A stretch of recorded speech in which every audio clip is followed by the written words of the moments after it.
Bom dia, boa noite a todos. Eu me chamo Letícia Mazuco Sandri, sou mestranda pelo Programa de Pós-Graduação em Biologia Comparada na Universidade Estadual de Maringá e vou apresentar o resumo intitulado Influência do Ambiente de Entorno na Ecologia Trófica de uma Espécie Hominívora na Bacia do Baixo Rio Iguaçu, Paraná, Brasil. Esse trabalho foi orientado pela professora Rosilene Luciana Delariva. Os ecossistemas de água doce, eles abrangem pequena parcela do globo terrestre. Entretanto, mesmo abrangendo uma pequena parcela, proporcionalmente, comparado aos outros ambientes, esses ecossistemas se caracterizam por possuir uma elevada biodiversidade, então abrigam um grande número e uma grande riqueza de espécies.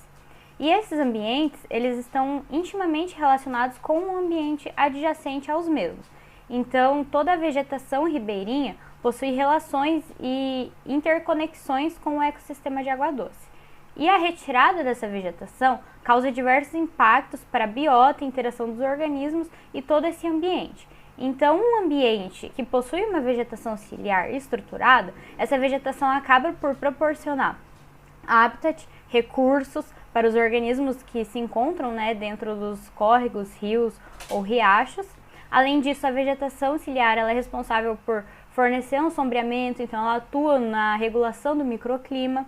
E quando a gente tem o desmatamento e retirada dessa vegetação, todas essas condições são alteradas. Então existe a perda dos hábitats, a redução da disponibilidade de recursos que antes haviam ali, e também existem alterações no clima da região, nos microclimas, e tudo isso então é afetado pela presença ou não e qual é o tipo de uso do solo ao redor desses ambientes.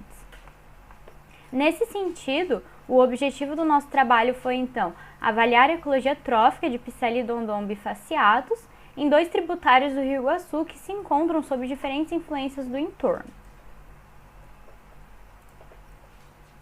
As amostragens elas ocorreram durante o inverno e verão de 2017 e 2018. Os tributários escolhidos foram Gonçalves Dias e Santo Antônio. O Rio Santo Antônio, conforme demonstrado no mapa, ele se encontra sob uma área de influência agrícola, então seu entorno é dominado por agricultura, enquanto o Rio Gonçalves Dias, ele margeia o Parque Nacional do Iguaçu, então foi considerado o nosso rio preservado nesse estudo.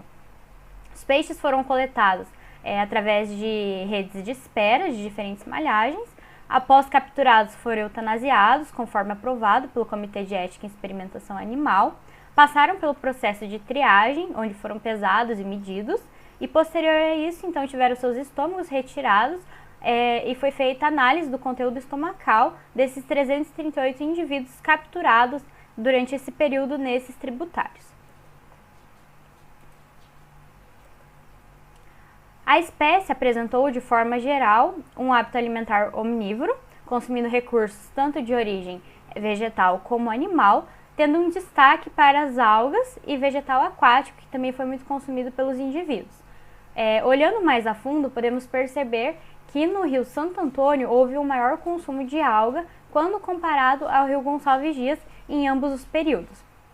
Entretanto, também podemos observar que no verão o consumo de alga é maior para ambos os rios durante o verão. E isso ocorre porque, devido à maior incidência solar, então existe a proliferação dessas algas. Além disso, no Rio Gonçalves Dias, podemos observar uma grande complementação da dieta com vegetal aquático durante o inverno, turbelária. Esses indivíduos também consumiram vegetais terrestres, sementes e Tisanoptera adulto, então um inseto terrestre. Já no verão, além das algas e vegetais aquáticos, a espécie consumiu mais vegetal terrestre e semente, quando comparado ao inverno, nesse mesmo tributário. Isso ocorre porque no verão, com as chuvas, o carreamento desses itens alóctones para o canal é maior, e também o consumo de Hymenoptera adulto. No Rio Santo Antônio, durante o período de inverno, além das algas e vegetais aquáticos, houve o consumo de turbelária, um maior consumo registrado aqui, quando comparado ao Gonçalves Dias, e também um consumo significativo de Tisanoptera. Já no verão, esses indivíduos consumiram peixes, vegetal terrestre e semente, também como vimos no Rio Gonçalves Dias, mas em menor proporções. Ao observar esse gráfico, então, estamos olhando a proporção de recursos de origem autóctone e de origem alóctone e os indeterminados, que são os detritos. Então, de forma geral, dá para observar que a proporção dos itens autóctones são maior, né, para essa espécie. Entretanto, no Rio Gonçalves Dias, que é o rio preservado, existe um maior incremento, né, de itens de origem alóctone, quando comparados ao Santo Antônio, que é o rio rural. A Permidisp também apresentou diferença significativa e a amplitude de nicho trófico foi maior no Rio Gonçalves Dias, independente da estação, quando comparado ao Santo Antônio. Então, a gente observa aqui que a média foi maior. Isso significa que nesses ambientes houve uma maior diversidade de recursos consumidos. E isso se explica principalmente pela presença, né, dessa vegetação ciliar, que ela oferece, né, um suprimento energético para esse ambiente. Então, a presença da semente, das folhas e também de outros insetos que acabam habitando, né, como é o caso dos himenópteros, e porventura acabam sendo consumidos pelos peixes. Isso acaba incrementando a dieta da espécie. Por outro lado, podemos observar que no Santo Antônio, quando olhamos a caixinha do box plot, observamos que houve uma maior variação no consumo de recurso entre os indivíduos, mas a maior variabilidade de itens foi observada no Gonçalves Dias. E essa menor diversidade, né, encontrada no ambiente rural, ao contrário do Gonçalves Dias, devido à retirada, né, dessa vegetação, existe uma menor influência do ambiente de entorno, e com a ausência dessa vegetação, a incidência solar é maior, e isso prolifera a produção de algas, que foi os recursos principalmente consumidos. E dessa forma, esses indivíduos consumiram maiores proporções de recursos de origem autóctone, ou seja, de dentro do rio. Então, de forma geral, podemos concluir que a presença da vegetação ciliar, ela atua numa maior variedade de recursos.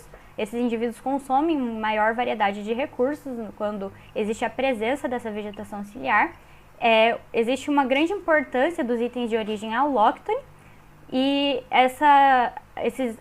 esse ambiente de entorno, esses itens alóctones, eles acabam atuando como um forte suprimento energético para esses peixes. Em contrapartida, nos ambientes rurais, com a ausência dessa vegetação ciliar, a gente observou uma menor variedade de recursos, uma maior proporção de itens autóctones consumidos e principalmente as algas. Então, essa incidência solar atuando na proliferação das mesmas e os indivíduos acabam por consumir esse recurso. Então, a estruturação desses ambientes de entorno, ela é fundamental para a dieta dessa espécie e ela pode também atuar em níveis mais altos na dinâmica de interação do ecossistema. Aqui estão algumas referências que foram utilizadas nesse trabalho. Gostaria de agradecer à Universidade Estadual de Maringá, ao programa de pós-graduação em Biologia Comparada, ao Laboratório de Ictiologia, Ecologia e Biomonitoramento, ao qual faço parte. Todo o trabalho foi desenvolvido em conjunto com a equipe, e também ao GERPEL e ao Instituto Neotropical de Pesquisas Ambientais pelo auxílio nas coletas do material. Aqui está o meu nome e meu e-mail. Qualquer dúvida podem entrar em contato comigo. Obrigada!